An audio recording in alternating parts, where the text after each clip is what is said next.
listening to A One Pint Stand, a Minnesota craft beer podcast that tells the stories of craft beer in Minnesota and beyond. So kick back, relax, and grab a cold one. The show starts now.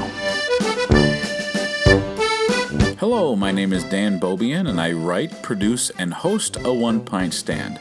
I'm so ecstatic that you are taking time to listen. This podcast has been a passion project of mine since 2016. This episode of A One Pint Stand is all about the collaboration beer called People's Way that was brewed together with Modist Brewing Company and Brewing Change Cooperative. Brewing Change Cooperative is a nonprofit whose mission is to foster diversity, equity, and inclusion for people of color in the beer and beverage industries through advocacy, outreach, and education. I joined Brewing Change in 2020, and it has brought a light to my life that is simply immeasurable. The collaboration beer is one of many ways that the members of Brewing Change and Modist are celebrating Black History Month. The beer, People's Way, is an amber lager that released on February 3rd and will be on tap at Modist. There are limited numbers of cans available for purchase in the taproom, so go ahead and get there soon if you want to take some home. However, it will be flowing on tap lines until it's gone, so get down there and try it. It's absolutely fantastic. The two brewers at Modist who were instrumental in guiding us through the brew day were Bree Smith and Sophia Missaghi, and they were gracious enough to sit down with me to chat about the beer and the brew day. So, let's head out to the Modist Brewing event space for my beer chat with Bree and Sophia. Cheers. Okay, welcome to another on-location episode of A One Pint Stand. My name is Dan Bobian, and I'm here at Modist Brewing Company with some second-timers on the podcast, Bree Smith and Sophia Missaghi. Thank you so much for being here and having me. We both brew at Modist Brewing. Bingo, bango, bongo. Both of us do. Both of us. Yeah. Both of you. Yeah. That's an update. Yeah, Which is that is an update. For those of you who are like, wait, I think I've heard this episode before. No, you haven't, because when we did it before, you were not a brewer here, Sophia. We got the new and improved Sophia. Correct. Yes. I'm living my best life. Yeah. So, Sophia, I'm going to put you on the spot. Oh, dear. What's a square root of 164? Just kidding. How have you enjoyed brewing at Modist so far? When did you start? I started in November. Yeah. November. It's been good. The mash filter is definitely different. Mm-hmm. But it's cool to learn it and, see how it works and things. I love everyone on the team. That's been nice. Everyone's chill. And I can do stuff after work, which is nice. I'm not just completely drained and hate my life, Yeah. Like this lovely podcast. That's right. Exactly. Yeah. Here we are. Yay. And the sun's up. Isn't that great? It is so nice. Now, we I just tasted your first ever cask beer. Correct. Do you want to talk us through that and how it came to be? Yeah. So Eric is kind of like the king of cask beers at Modist, and he was gone, and I was like, I'm going to do it. So I decided to drive to Holy Land on a Friday, would recommend not to, and then came back and was frazzled, but we made do. Came back and was frazzled. That'd be a good name. We had time to be frazzled. Yeah, it was fine. But I did one cask with Zatar. We don't know how that's going to turn out yet, but hopefully good. That's a spice mix, correct? Yeah, it's like time. It depends on the country. They do it a little bit differently, but it's I call it sumac, but Minnesotans call it sumac. Well, yeah. And you can just hear Sophia just breathe under her breath. Say it under her breath while everybody talks amongst themselves. I'm just like, God damn it. But sumac, and it's sesame seeds, thyme, and then you just put it in olive oil and just dip your bread in that bitch. But it's delightful. Yeah. So so I just did it with a lighter base, which the base beer is Golden Pin, which is just a golden ale. Yeah. Our collaboration with Park Tavern. Check them out. Yeah. Boop, boop. Park Tavern, that is a great place to go. I've been going to Park Tavern since 2002. That was a big happy hour spot for Hopkins teachers. Oh. They used to do free pizzas at 4:30 on Not Friday. in this economy. That's Yeah, crazy. no, this was back. Oh, this was back days. during the Is it like GW Bush days. W, you know, fool me once, shame on you. Fool me twice, you can't get fooled again. Actually, so evil. Yeah. Yeah. But they like, it was crazy because it'd be a mix of people, like happy hour people after work, and a bunch of really old people who were aggressive and wanted free pizza. And it was like, it should have been an Olympic sport. Sir. You showed up, you sharpened your elbows, and you just ran up there to hopefully maybe get a piece of pizza. Oh, like slices of pizza. Yeah, slices of pizza. I was imagining you get like a whole free pizza. Is it scratch or like frozen pizza? You know what? It was probably frozen pizza, but you know. I would accept it. Yeah, I mean, hey, I would too. Just curious. I am not going to complain. If somebody hands me a free piece of pizza, I don't care if it was frozen. I don't care if it was, you know, prepared by a Michelin star pizza chef. I will eat it. It's a pizza. I thought you were going to say a questionable person. No, I don't take pizza from questionable well, that's people. good to know. I think I would.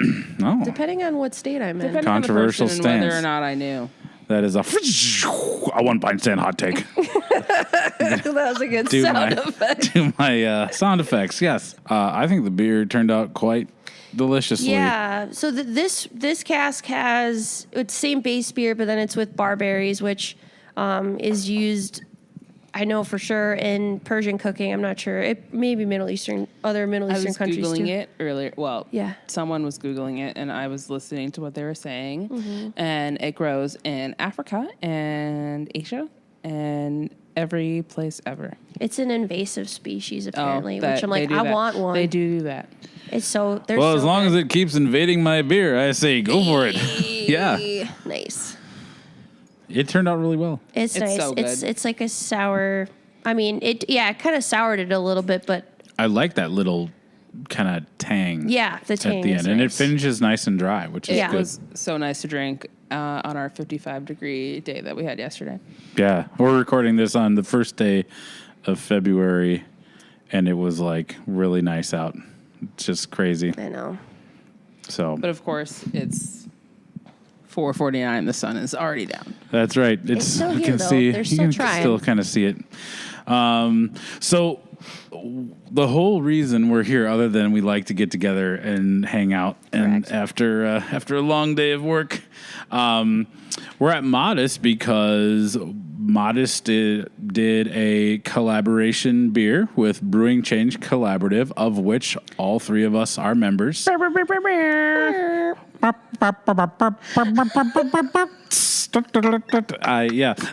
it's very exciting.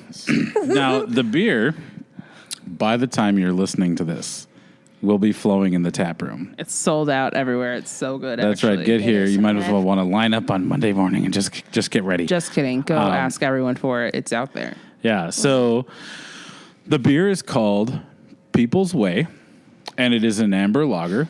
Heck yeah, it is. So, Bree, this is going to be one of those podcasts where from this point on I do very little talking, which is great because I talked all day. For people who don't know, Brewing Change Collaborative is a nonprofit, and it is just kind of a group meant to kind of bring people together, bring people into craft beer who are kind of not already involved, people of color.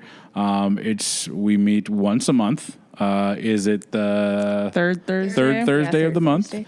And if you're listening to this and you're like, hey, that sounds really cool, I'd like to go to a meeting. The next meeting is happening at Barrel Theory in St. Paul on the third Thursday of February, which is 8/15. I believe that's February 22nd. It is February Math. 22nd. Check my math because Nice. I failed subtraction. I didn't check your math, but I did check the calendar, and that's correct. Perfect. Now, I am embarrassed to say this. I do not have the mission statement memorized. I do. You didn't need to. Hey. You didn't good. need to put yourself on blast like that. That's okay. Bree, Else. what is the love mission you. statement for BCC? Brewing Change Collaborative is a nonprofit whose mission is to promote diversity, equity, and inclusion in the beverage industry. Yeah. Nice work. And I think we talked about this quite a bit on the very first podcast that we did back in earlier in the fall. Mm-hmm. But how long have each of you been involved with Brewing Change? God, I never know how to answer this question. I think I was pretty early into the infancy of BCC. I want to say there had been like 3 meetings prior to the meeting that I attended. Okay. So let's say that was 4 years ago now. Yeah. When our 3rd year anniversary was 2 years ago. Was it 5 years? Oh my God, yeah. Didn't it start? Because that gala was our 3rd anniversary, and that gala was like 2 years ago. Yeah, yeah. So we're coming upon 5 years of Brewing Change. My first meeting was at Bauhaus, and I literally looked for brown people, and there were 2 brown people, Phil and Jeremy. Shout out, love you. Yes. And I was like, "Hey, are you guys here for the brown people thing?" And they sure were there for the brown people thing, and the rest is history.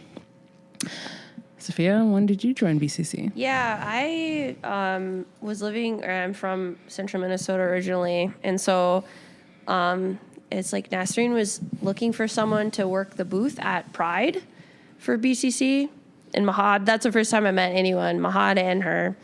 And then I finally moved to the cities like a year later, probably. Okay. Frick. Yeah, so 4 years maybe? I don't know. It's hard to say. Yeah. But I met you for the first time at the Christmas party thing at Dangerous Man. I was seeking shelter. You were, and Sophia provided it. We do not need to expand on that. No, we further. will not. It's okay. And then I met Dan at the retreat because that was like the first. I hadn't even gone to a meeting, and I was like, "Oh, fuck it, I'm gonna go up north with a bunch of these people that I don't know." Yeah. I knew Mahad and Nasreen, but that was it. And she brought 10 pillows with her. You bet your ass I did. You gotta be comfy. That's right. You never know. You never know. Yeah, that's right. That was a good retreat. I like that one. Yeah. I actually didn't. I went to an event before I went to a meeting. Do you remember when they did that radio panel at One Fermentory?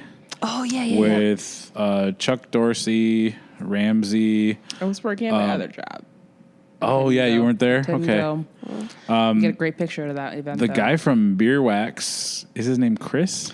Oh, gosh, I don't Is know. that a company? No, it's a beer bar. It's a beer bar in New York. New York. And it's so cool. Yeah. We have to go. Okay, I'm into it. That name, I was like, beer wax? Like what? Yeah. But I get it, because all the whales are dipped in wax.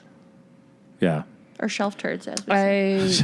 I don't know why they did that. So that was my first event, and then the first meeting I ever went to was at Ladonia in January of 2020, I believe. I remember that meeting. Yep. It was a good turnout. Yeah. Yeah. And then that was like right COVID before happened. COVID. Yeah, I know. Yeah. I know. So that was a little. Or wait, was it January of 2019? No, we were outside. Okay. We were sitting on the patio, and I wasn't wearing a coat. It was not January. Okay, yeah. It wasn't this January. All right. So it was. So the first meeting I went to, the first BCC must have been January of 2019 because it was like in winter. That was the first time I met Anthony. I don't know if you were there. That's not ringing any bells. Okay. It was just. Because I know the one that you're talking about when we hung out outside. Mm-hmm. And there were 20 of us. Yeah, there were a ton of people.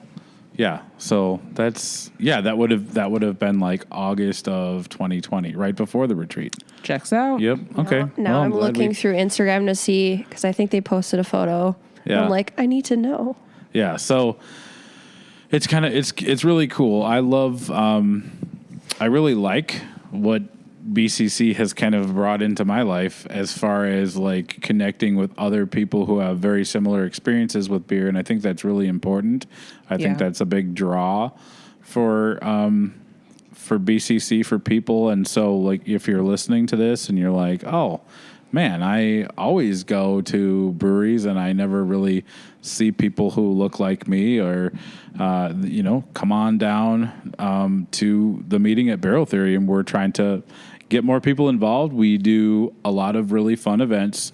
Some are like public, and sometimes it's just like, hey, on a whim, let's hang out. Let's go here, and then we ensure that we're not like the only person there, which I think is really important as well. Yeah, and if you do meet one of us, maybe you could ask us for a BIPOC brewery pass that we can bestow upon you. And you can get us some free beers at some guaranteed safe spaces in the cities. Yeah, that's huge. That is huge. I think they're going to be doing a second version of that. I know there's other breweries. I was noticing it does need to be a little updated. Yeah. R.I.P. Dangerous Man Taproom. Oh, yeah, R.I.P. Right, indeed. yes. So... Sorry, don't mind that. So sorry, that's the air compressor. I'm having a little bit Old of man gas. Marley has awoken from his slumber. He's coming here to find the cardboard George Strait. It's the flaw when it's so quiet in here. You can hear all the inner workings. Yeah. So BCC got together and brewed a beer on January 4th. I remember it like it was yesterday. I thought it was January 5th. Was it January 5th? It was a Thursday, right? It was a Thursday. I think it was the 5th because it was supposed to be the 4th, and I sent out that message, and then immediately someone was like, oh, by the way, we can't do it this day. And I was like, classic, I already sent out the message. And then it changed it. Oh, you're absolutely right, because So I went I back to understand it was school on the confusing. 8th, 765. Oh, so you had that week off then? Yeah, Nice. that's how I was able to attend, Bless. which was really cool. And we're going to get to that later in the show. No spoilers. But I want to talk about the beer because I haven't had a sip yet, and I want to do that. You're so intentional, Dan. I was noticing. So, well, it's the only way to distract me from an amber lager is to put a Baltic Porter in front of me because I'm like a puppy, and you distract me with like the treat while you go and throw me in the cart and take me to the vet. So here we go. Ooh.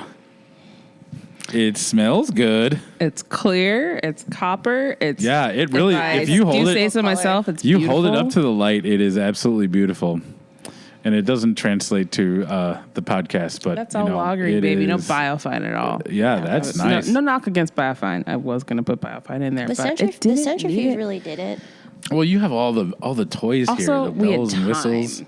Yeah, that was all. This beer had time, and Yeah. that's very important. Yep. So let's. He hates it. He hasn't said anything about it yet. No, I'm like. Did you even drink it yet? He did drink it. Oh, okay. He's like, change the subject. It's awful. Yeah. Now let's go to a commercial break. Now, when we come back, No. now a word from. Chops. Shout out. Yeah, Chops. no, it smells good. It's nice and roasty. Yeah. Like not like roasty, but like there is a little bit of roast there. Right. I like. You're staring at me and making me. This is nice. Thank you for saying It's good. that. It is. I like how it finishes. It's like malty. Well, duh. Like That's but it's not like overly like sweet. I went to a conference once about malt, and they're like, "Stop describing beers as malty. We know there's malt in there." I I'm like, describe beers like that, and people know what you fucking mean. Yeah, so exactly. Yeah. You get over themselves. kind Correct. of more the malt characteristics There that we go. are jumping out at me are kind of like the toasted bread. Thank you for saying that. That's what I was going for. I like that it's like when you toast a piece of bread. Most people do not like the crust. That's like the first part I eat. I eat. Well, because you have to. Yeah. Are you gonna fold Well, no, it in you don't half? have to. There's a lot of crazy if You you could go weren't. like. Next time I have toast, I'm going to start in the middle and weird everybody out at first. Send a video, please. How are you? Yeah, no, it's good. It's got that kind of toasted bread crust that I like. So when I first saw that you were talking about doing an amber lager, and maybe this will help people understand what I think there's as lagers have really come to prominence over the last couple of years. Thank God. I wonder if there is a little bit of a learning gap for the average person to understand. I think people understand the difference between a lager and an ale, but now when we get into certain types of lagers, there's a lot of different variety. So what makes an amber lager different from, say, like a light lager? I think the term light lager is kind of like redundant because, well, I guess I can see where it gets a little confusing, whereas like light to me and lager like speaks to body and almost, I've never had a heavy lager. I think that would be really bizarre if I were to ever encounter one of those. If I do, I'll let y'all know. I believe Paul Bunyan would be like a heavy lager. But I'm ching. That's why I keep you around. If I had my new mixer, I would just hit a button and I don't think we're ready for that, but that's going to be good. Yeah, so in that instance, So light there's refers to like also body. A different definition of light, like color. So this is technically like a light lager in body, not a light lager in color. Yeah. But I think it's a pretty literal term, which is like the amber is directly referring to the color, the lager is directly referring to the fermentation process. So we lagered it for 4 weeks, it fermented and lagered for 4 weeks combined. And the color is an amber color, which is from the malt, which consists of Munich 2. The majority is a Munich 2. And there's, surprise, surprise, some amber malt in there too. Okay. And then just like a base 2-row malt and a biscuit malt to give it that biscuit characteristic. I was going for like a cereal-y. If you recall drinking the wort on the That brew was day, so good. Yes. it tasted just like Raisin Bran. Yeah. Yes, liquid raisin bran. So good. So good. Yeah. And I'd say the raisin quality has kind of left this beer now, and it's more just kind of like the bran. And I think it's so good. It's really good. Yeah, it's really good. And the color was like the most important part to me. The color and the clarity was the most important part to me in this process. I was really shooting for like middle of the like field, like rich red, coppery, and absolutely clear. Yeah, it really is quite stunning in the glass if you hold it up to the light. That's really cool. I'm trying to remember, when we tasted the wort, the color was obviously much different. How is there a way when you're brewing a beer, if you have an idea of a color and it comes out lighter, is there a way to change that or? You would more likely probably encounter that with like a style like a hazy IPA or something that you are intentionally trying to get like, I'm thinking of like you're trying to get haziness to stick around, which is like can be troubling if you have never done that style and don't know how that happens. I guess it depends on the style. It's going to be a lot less forgiving and like there's a lot less ways like you can correct something with like this type of style. You can't really hide behind stuff, and I'm not saying that hazy IPAs you're hiding behind hops necessarily, but usually you can, if you want to like improve the clarity of a lager, you can put biofine in it, which will make the particulates flock out to the bottom with a chemical reaction. You would use that in cases where you don't have time or it's not reacting or it's not behaving the way that you would expect it to. Yeah. And that's just like a clarity thing. That's not going to change the color of your beer. If your malt ratio didn't achieve the color that you were going for, you're probably not going to be able to fix that after that part. Okay. Like the hazy IPA thing, it's like if you like blast a shitload of hops into an IPA, if you put enough in there, it's eventually going to change the color and maybe it'll look like juice and it'll be thicker and softer and like whatever you're going for, hope and a dream and a prayer. But like lagers, it's like, it's pretty hard to correct things after the fact. It turned out visually very beautiful and the flavor is really nice. I'm super proud. I love when you get, and this kind of from a satisfying flavor standpoint, I think this is very on par with another beer that you have on tap, which is the dark Czech lager, where it's like you get pretty metal. Pretty metal. You get a lot of those really wonderful malt flavors, and in a supremely drinkable beer. You could drink many of these. Yeah. And it just is really nice. We're sitting at about 5% too, so you're not getting wasted. Yeah. Right. Yeah. This is a really nice, and why don't more people brew these? Like, it seems like there's Well, more. unfortunately, money is the Yeah. reason. Oh, okay. It's an expensive. This is like this is a nice beer flavored beer, Yeah. as people like to say, and I feel like this style, lighter styles, are really only being appreciated by people who are making beers, or Yeah. are people that don't enjoy craft beer at all, and Yeah. they're like, I want my Coors Light or Hams. Let's use a good beer. Scratch that. I have nothing against Coors Light, but let's say somebody who wants to drink a Hams all the time. Yeah. This might be something that's more approachable because it's a beer flavored beer. It's light. It's easy. It's not gonna like get you wasted. Yeah. But most people want hazy IPAs, unfortunately. Yeah. So, Well, and I feel like, I mean, oftentimes, I mean, the three of us probably are a good representation of people who frequent breweries and bars a fair amount of the time.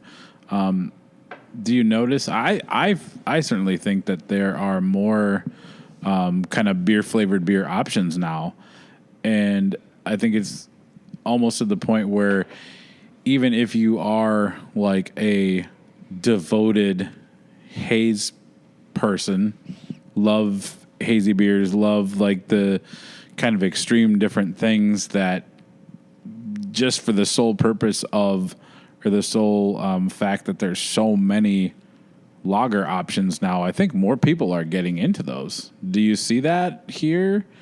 I mean, it seems like every time I'm here, there's a decent number of selections of a beer like this. I know you've got your Fooder Age Kolsch on right now. You've got the Pretty Metal. You've got the Super Deluxe. I think we're just like really at a unique time at Modist specifically. This I don't think is very typical for Modist's selections, and I want to like shout out like our awesome production team. And yeah, I am on that team. I am shouting myself out. I'm also shouting out Eric Vossen and Sophia Missaghi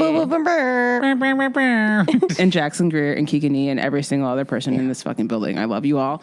But we are just like really rallying behind making things that we want to make this year. And we've really shifted our focus onto things that make us happy and not necessarily things that are like guaranteed projected sales. Yeah. So this is also like the very beginning of that process. So who knows in the long run how it will work out for us. But that is specifically like what has pertained to Modist's shift in beer selections at this particular moment. And I do agree with you to an extent that like we are a great pool of people. However, I think we're not a great pool of people because we're beer people.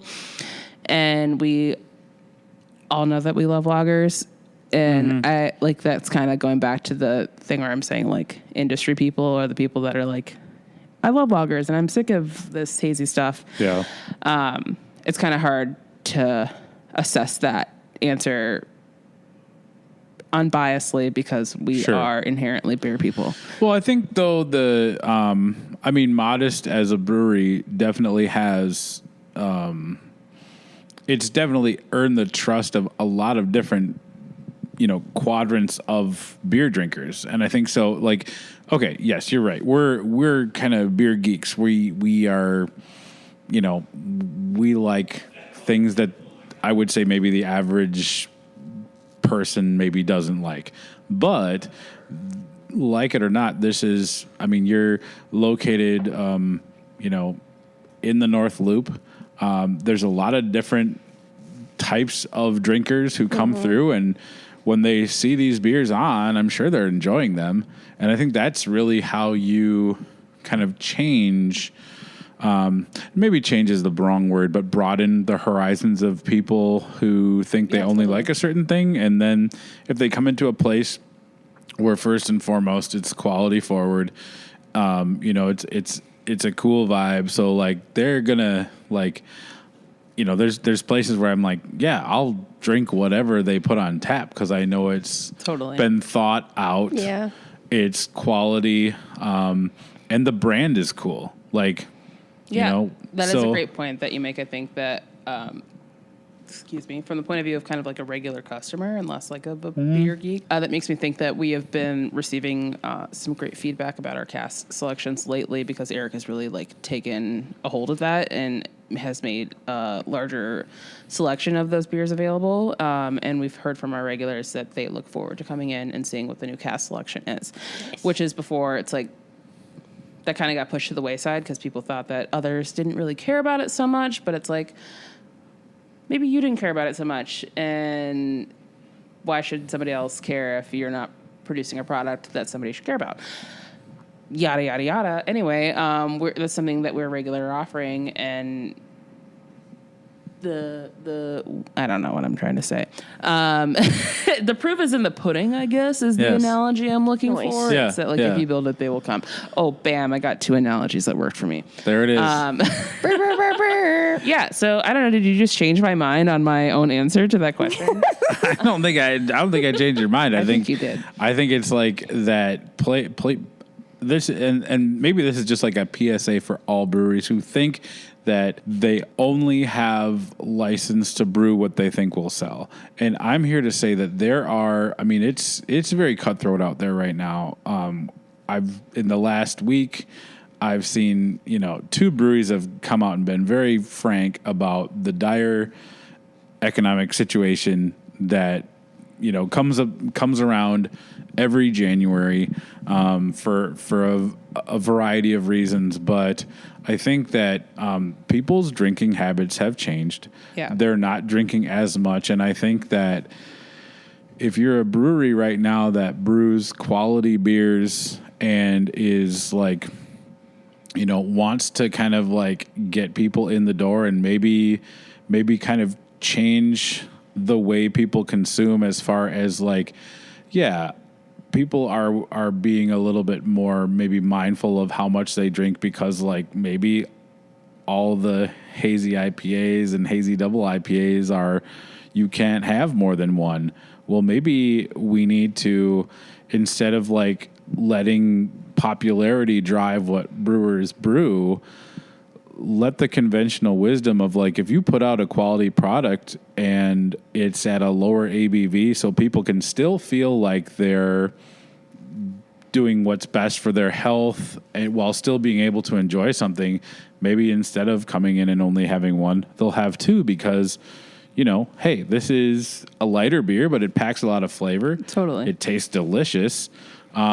Maybe I need to reconsider how I approach beer. Yeah. I don't know that I don't know that's going to solve like the economic woes of like the slow time in this industry, but I do think it could help people maybe reconsider if they're, I've noticed I'm drinking less beer, but I'm seeking out beer that packs a lot of flavor, but like not so strong. Yeah. And so I think like, here we are enjoying this wonderful 5% beer. And we'll all be able to go off on the rest of our day and it'll be good, but we will remember this as a very satisfying thing. I don't know. I think the beer industry should not be so driven by trends and maybe get back to reconsider like what got you here. These beers are beers that, yes, brewers want to drink and beer geeks want to drink, but like a good beer is a beer that everybody wants to drink. Unfortunately, Dream got me here, so I'll be brewing that a couple times a week. But I hear you, Dan. Yeah. I mean, not unfortunately. Yeah. I mean, so fortunately. Yes. I love Dream Yard. Yeah. It's so good they put it on the side of a truck that drove by several times. Those false patterns. Never mind. Actually, I think the other side of the truck might be Dream Yard. Yeah. I think Dream Yard's awesome. It might has to be. Well, after we record, we'll just run out to the parking lot and see. So we talked about the flavor of this beer is great. What I'd love to hear about is what was kind of the inspiration. There's quite a wonderful story behind the beer. Do you want to talk about that and kind of like how that all came to be? Yeah, I guess I'll kind of start with like why I wanted to make the beer before getting into like the name of the beer. We recently engaged in creating a outreach committee in BCC, which in part resulted in having an engagement survey about like, why do you go to BCC meetings? What stops you from going to BCC meetings? What do you like about BCC meetings? And in that kind of like time frame, I was thinking about like, what way could I contribute to like making BCC meetings more fun, and what could I offer? And the most obvious thing to me at that time was to do a beer collab with BCC and host a brew day that was educational and fun and like made people want to be at Modist and like talking about beer and learning about beer and just hanging out and having fun. So we did that. That's kind of was the idea behind it. I didn't have really an idea for the beer specifically in mind, other than I just wanted it to be an event that happened. Yeah. And then I did reference a list of beers that were already in existence of things that I wanted to make. So amber lager wasn't specifically for BCC. There's no reason other than I really wanted to have an amber lager. And in my time that I've been at Modist, we've never had an amber on, because I think we were just a little bit of afraid. And now we fucking killed it. So we're going to be doing some amber. Yeah, this is really yummy. Hell yeah. This is so good. So I threw out the idea of the brew day. People were on board. We got that on the calendar. And then I was like, what should we brew? What should we make? Picked the beer from my reference list that I talked about earlier. And then I started researching like black beer in America. Because nothing like came to mind specifically. I was like, what do I think of when I think of beer in the black community? And to be honest, I thought of like malt liquor, which was not something I was trying to produce. And by malt liquor, I mean like Colt 45 or like Mickey's or like cheap, like grab and go, accessible, not cheap, accessible options. So I got more into the history of craft beer, and I found the history of Theodore Mack Sr. I think he commonly went by Ted, and he was one of the first Black American brewery owners in America, in Oshkosh, Wisconsin. I don't think the brewery was around for very long. From what I see, it closed in 1972, just a couple years after it opened. And in that time, his flagship beer was a lager called People's Beer. And I was kind of having issues fact checking some things. I've seen some alleged taglines that it was one of the slogans was by the folks for the folks, which I love, but I don't know if that was true or not. So we were talking about Ted Mack Sr. And his role as one of the first Black American brewery owners. And I was left off talking about the tagline that kind of ties these two events that inspired this beer together for me. And that is that Oakland Park Brewery, who has taken over brewing the original recipe, has put on the beer can currently, power to the people, very simply. The other half of this homage for me, I wanted to have a local tie-in, and it was really obvious to me that George Floyd Jr. Would be an important Black American to feature during Black History Month, as he is from the city of Minneapolis. He was murdered by a cop in Minneapolis, and as a result of that, we have George Floyd Square, which has become a community space to feel, to heal, to remember, to mourn, whatever you need out of that space you might find there. So you should seek it out. And also, there's a former Speedway, no longer. It has now become People's Way. And over the gas station pump, like header awning thing, someone has tagged where there's power, or where there's people, there's power, which I think is a really neat tie-in with the slogan on the Oakland Park People's Beer can. And yeah, so local tie-in, beer tie-in, Black community, important things. I don't know. Those it was just really obvious to me that could be the inspiration for this. So the art on the can was done by our own BCC Elliot Looney, aka DJ, and he's got some imagery from art that reminds me of People's Way at George Floyd Square, and you've got like some protest images, kind of pretty subtle, really nice, simple, beautiful can design. Yeah, I love the can. It's so cool. I like the gold metallic. I do too. And I like how, like, from a distance, it looks kind of simple, but as you get closer, there's a lot going on there. And I think that's really neat. I think it's really cool. I was really excited about this, the whole process. And I think the can turned out great. The beer turned out great. And I love hearing the story behind the beer. I think it's really special and it's really cool. And heck yeah, I feel like I did a bad job explaining it with my mouth. But if you go on the Brewing Change Collaborative Instagram or on the Modist Brewing Instagram, I wrote a really nice caption that you can read, and the words are in much better order. I think you did a great job explaining it. And, Thank you. Right, yeah, go to the BCC, the Modist like socials, and read it, and it's really awesome. Read it, share it, and by this time you're listening to this, I hope you've attended the release party that was on Saturday, February 3rd. Yeah, it's really awesome. So we're going to take a little break. When we come back, we're going to talk all about the brew day, which involved a wonderful time of learning. Whirlwind. Whimsy. There was a hose. Charles was spraying people. So we're going to talk about all that and more. I learned about the inner workings of the mash filter, which is now going to be the title of my poetry book that should come out in 2028.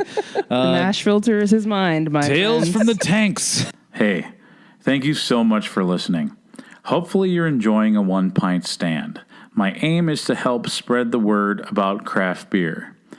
Enjoying craft beer is a passion of mine, and I love chatting about it with other people. A 1 pint stand has a goal of helping breweries tell their stories. I love to get out in and beyond Minnesota to visit breweries, beer bars, and meet other interesting beer people. If you are also into those things, you probably want to keep tabs on the show. So go ahead and follow a 1 pint stand on Instagram, Facebook, and Twitter. We would also appreciate any and all positive reviews on Spotify and iTunes to help make it easier for other craft beer listeners to find us. If you like reading about craft beer, I started my own blog, and all of my writing can be found at aonepintstand.com. After 8 years of writing as editor-in-chief at Beer Pluma, it was time for me to start my own blog. So make sure you check out the blog for some interesting craft beer content of the written variety. I truly appreciate you listening and taking time to enjoy our stories. Now, back to the show. All right, we're back for the second half of our 1 pint stand episode here at Modist, talking about the Brewing Change Collaborative collab with Modist. The People's Way. The beer, we talked in the first half about the beer taste, the inspiration behind the beer story and the artwork. And now we're going to talk about how the beer was brewed, which took place in early January. Bree was lovely. Bree and Sophia were here to lend their expertise to a bunch of BCC members who I would say probably have varying degrees of knowledge when it comes to beer. I would put myself in the end of the more I like drinking beer. I don't really know very much about how beer is made. So the day was really fascinating for me.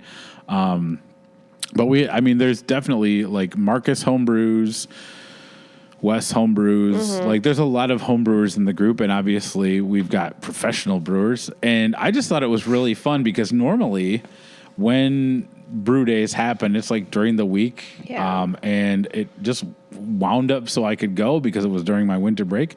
I thought it was really fun. From a professional brewer's standpoint, do you feel like how I guess, what was your level of enjoyment of bringing in a bunch of people who maybe didn't have much experience? We're like, okay, we're going to let these people do these couple tasks, but like if one of these goofballs screws it up, we're going to be mad. How do you approach that? Well, this time around, it was really, really fun and not stressful at all.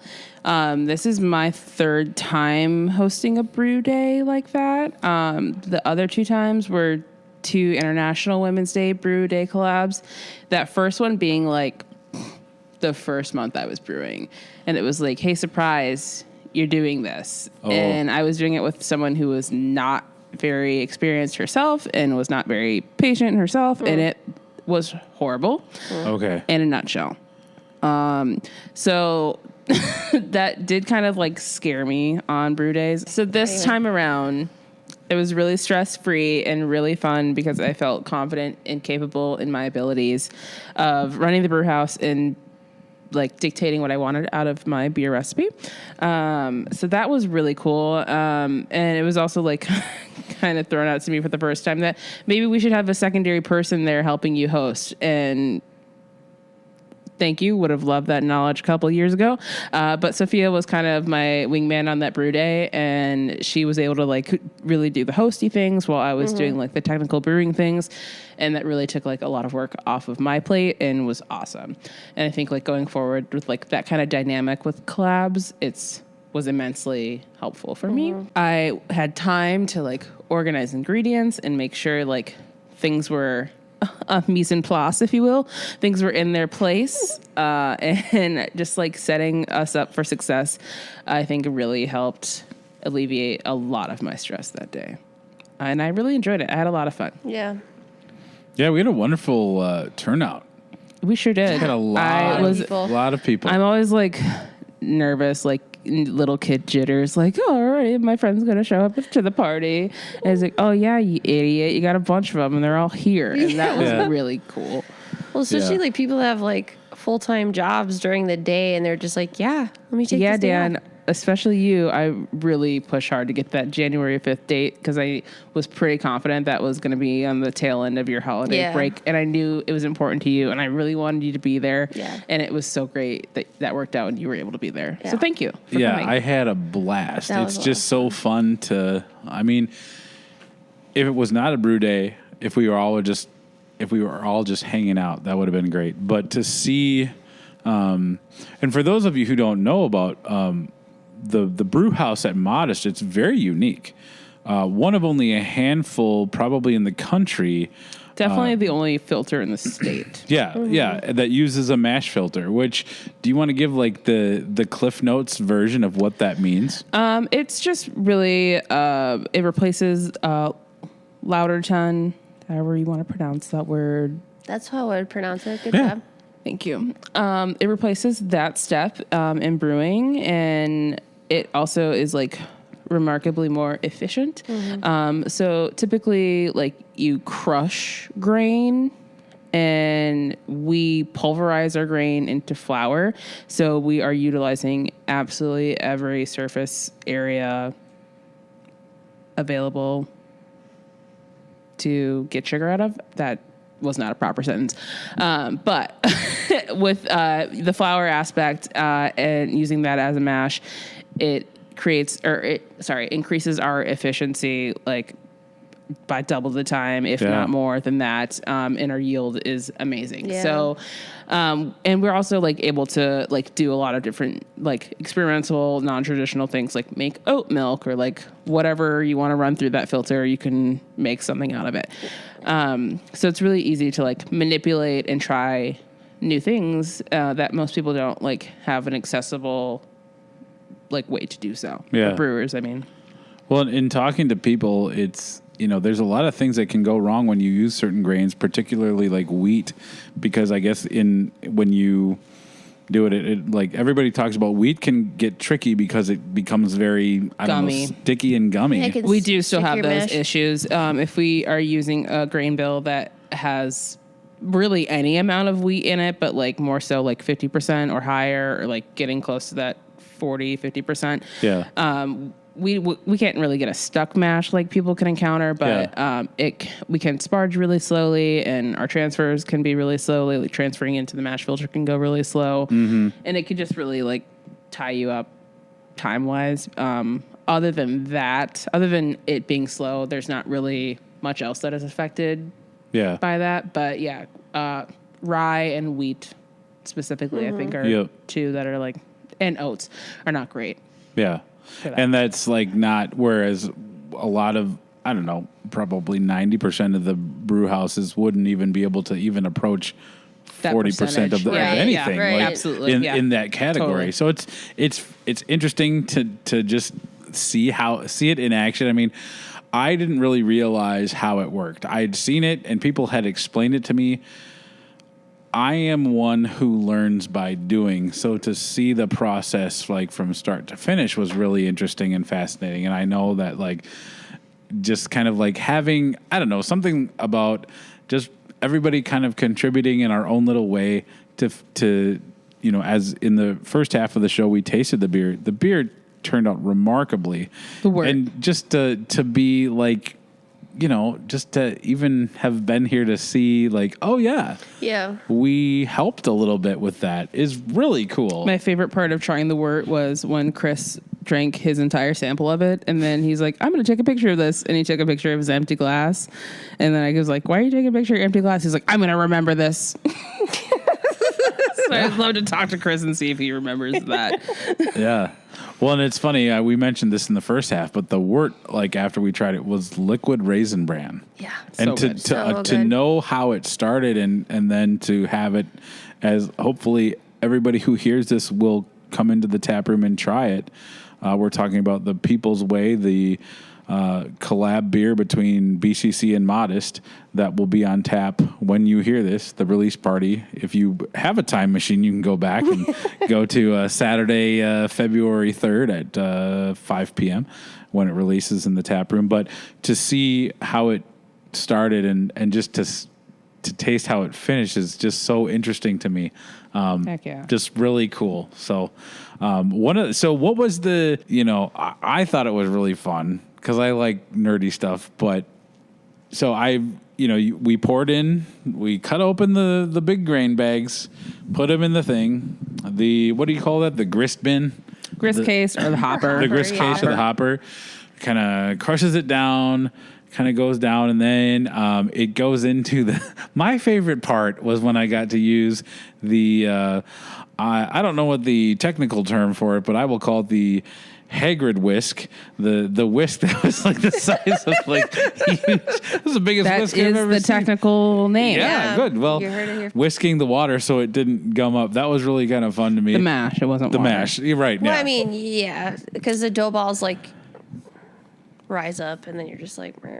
Yeah, so that was kind of fun. That was, and then Charles joked that he was going to drop it, and then all the fun ended because I don't play around like that. I said, right. You have lost privileges to the whisk. Poopy long stockings handed over.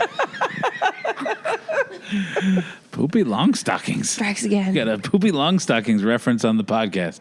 Every time you call him Charles, I'm like, who? Yeah, that's right. We don't know him. We don't know who that person is, but we know who Poopy Longstockings is. So follow Poopy Longstockings if you want a different kind of a social media experience. Pulling apart, cleaning out I thought it was really interesting. We got to use like another probably non-technical term, Hagrid's spatula. Like a Hagrid's paddle. Which there will be a poem about that in my upcoming poetry. But that was cool. I didn't realize how that would work, how you had to separate them all out and kind of clean it off. Yeah, there are 45 plates, and each plate has an inflatable bladder, and the bladder gets inflated with air or wort sometimes. In theory, should be air. So the pulverized grain goes in between every single plate and creates like a grain pancake, if you will. And the bladders inflate with air and compress the grain and squeeze out the wort, which goes into the kettle. So that's kind of this process there. I'm so sorry. I totally forgot what question you just asked. Oh, no, it wasn't a question. It was great. like an observation about Okay. like how, Yes, I meant to how say that that. worked. Because I think one time when I saw it, I'm like, okay, because there's like a divider, and I thought like it was just the couple ones on the end, and I was like, wait, I don't understand how the flour interacts. So with there that. are holes like in the bottom right-hand corner of every single one of those plates. Okay. And those holes lead to more holes, which leads to the plate in the bladder or whatever. It's kind of hard to explain without any visuals. Yeah. But yeah, it essentially is 45 plates that have holes in the corner that are all lined up, and in theory the grain should shoot all the way to the back of the filter and fill up each plate at the back of the filter and like continue on. As each plate fills up, the plate in front of it will fill. In an ideal world. So it was very Mash fun. filters. And it was, I feel like we got a kind of a 2-for-1 deal on a great experience, because not only did we get to experience a wonderful brew day led by you two geniuses, we also were kind of treated to a very fun saison tasting. Heck yeah. Thanks to Eric, and that was really fun too.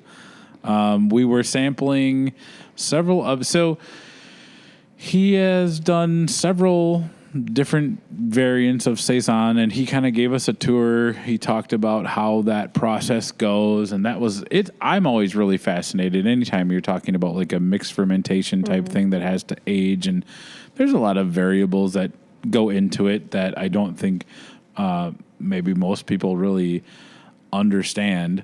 And once you understand all that, I think it adds to the wonderment of like when you taste a beer is like, wow. And so that was really cool. I think one of the wonderful things about BCC is that there is always kind of an educational component about these things, whether you are in the industry and it's all kind of second nature, or somebody who is just likes beer but wants to learn more. I don't know how you would get that information other than like being part of a group and Totally. being part of it, not only being part of a group, but a part of a group that's willing to share the knowledge and bring people in.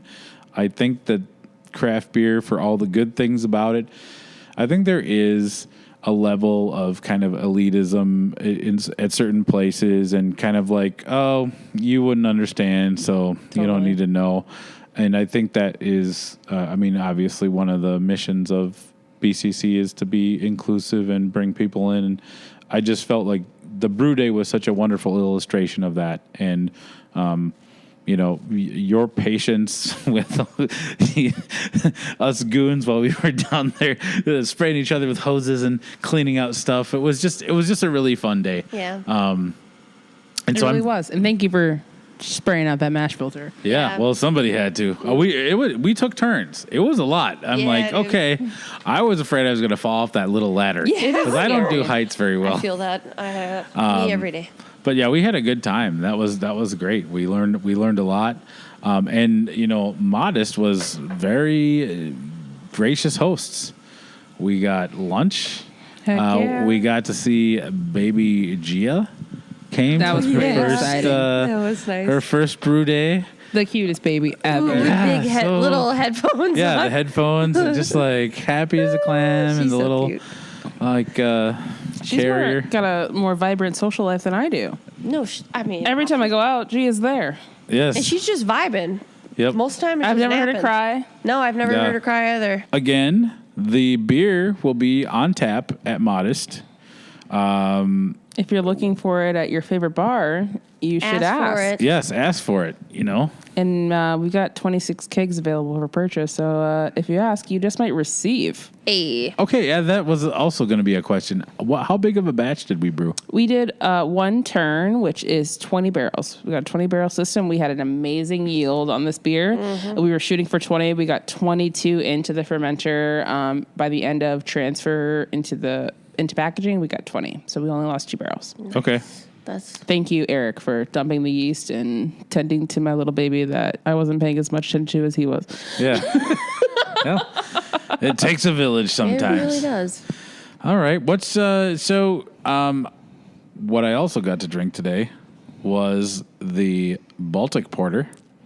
Wailing Winter Winds is the name of that one. We love alliteration. Wailing Winter Winds. As it's 40 degrees outside. Yeah, that's right. I know. It's the thought that counts. Yeah. Yeah, the name was Eric's idea. It's a good one. Yeah, for It is. sure it is. It's a Wu-Tang reference. Okay. Specifically like a kung fu movie, like soundbite in one of their songs. Okay. But yeah, how did it even happen? I don't even know. Everyone was like, yeah, I'm going to make this and whatever. Eric's like, yeah, Sophia should make one. I was like, okay, cool. I was like, love that. But yeah, and we're like, okay, we have a bunch of extra Kolsch's. What can we do with it? Yeah. I was like, all right, we can do like a cold IPA or a Baltic Porter. And I was like, let's do a Baltic Porter. That sounds nice. That's another beer you don't really see very that often. I've only had three Baltic Porters in my life. And I really tried to get it like true to style where it's like a blend between like an English porter and like a Shorts beer. Mm-hmm. So like not super duper roasty. Yeah. But also like good body. But yeah, it's like with chocolate rye, aromatic Munich, Vienna, of course. But yeah, no, we use like kind of different grains and like leftover grains too, and it made it work, and it was delightful. And shout out to Eric, because I had a bunch of questions, and I was like, he's like, here's what we have. Yeah. Do what you need to. And then I was like, how's the bitterness? Should we up it? And he's like, yeah. So I'm really bad at explaining stuff, but anyway. I like He's the like play-by-play of the conversation. He's like my hype man. I will 100% say that. I think a lot of times I have problems like just being like, I'm going to do this. And like I kind of need like, not reassurance, but more so like fact checking. And he is a knowledgeable man. And this brings us to a close. This was really fun. The beer turned out fantastic. Again, good job, guys. Get out to Modist Brewing and try People's Way, a collaborative effort between Brewing Change Collaborative and Modist. And under the watchful eyes of Bree and Sophia, the beer was brewed here back in January. So come out and try it. I want to, again, thank you both for taking time out of your busy schedules. I know this was a brew day, literally when I arrived. Yeah, it was like my Sophia first two-turn day. Yeah. She did great. I tried my best, yes. Was really into it. So thank you so much for having me. Happy Black History Month. Yes. Yes. Donate money to your favorite Black nonprofit or your favorite Black person or non-favorite. Any Black person, give them some money. Yeah. Yes. Reparations, bitch. Bingo. Hell yeah, you heard it here first. Yeah. All right. So this has been another episode of A One Pint Stand. Thanks for joining us, and thank you both for sitting down. We love you, Dan. Fun. Cheers. We got to do a... Oh, yeah. Cheers. Do a nice clink. Oh, yeah. Bingo. Hey. And with that, we are at the close of another episode of A One Pint Stand. I want to thank Bree and Sophia for their time and wonderful conversation. They are two wonderful people, and I am so happy that we get to hang out together. They make everything fun, and they're great people. I'm lucky to have them in my life. Get down to Modist for the collaboration beer People's Way. It is delicious and crisp with amazing malt character packed into an easy drinking 5.3 ABV beer. The release party was last night, and as the kids say, it was banging. So many wonderful, friendly faces came out for the release, and we even had a Mammoth Grape Ape Seltzer toast to commemorate the event. Being amongst friends who I consider my chosen family was a special thing. So I appreciate you taking time to listen to the show. If you liked it, share it out so more people can find us. Our next episode will take us up to Lupulin Brewing Company for a preview of their upcoming Big Beer Week. And if you follow the show, you know that is always a festive and lively conversation. So until next time, this has been A One Pint Stand, a Minnesota craft beer podcast where the pants stay on, but the caps come off. Cheers. I am not gesticulating with my hands, but I am with my voice. You should cut that part out anyway. No, keep it. There? Dan is dying. Everybody take a breath. That's funny. Okay, sorry. Maybe I should close my eyes. The fucking air compressor. That air compressor. Okay.